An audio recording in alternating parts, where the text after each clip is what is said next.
বন্ধুরা, মন্ডল এগ্রিকালচারের পক্ষ থেকে আবার একটা নতুন ভিডিও নিয়ে হাজির হলাম আপনাদের সামনে। তো দেখতে পাচ্ছেন এটি পটল ক্ষেত, বর্ষার সময় এখন।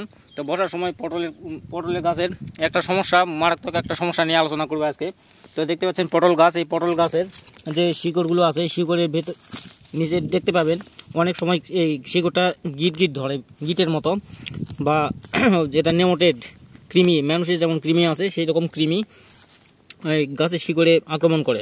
তো এটাকে প্রতিহত করার জন্য, তো এটার সমস্যা হচ্ছে এরকম হলে পটলের ফলন কমে যায় এবং পটলের গাছগুলো কুঁকড়িয়ে যায়, পটলের গাছের ফল আসে না, বিভিন্ন রকম সমস্যার সৃষ্টি হয়। তো এটাকে প্রতিহত করার জন্য বাজারে যে সমস্ত কীটনাশক আছে তার মধ্যে দানাদার, যেটা আমরা দেশীয় ভাষাতে জানি দানাদার কীটনাশক, সেই দানাদার কীটনাশক এই গাছের গোড়াতে দিতে হবে বৃষ্টির সময়।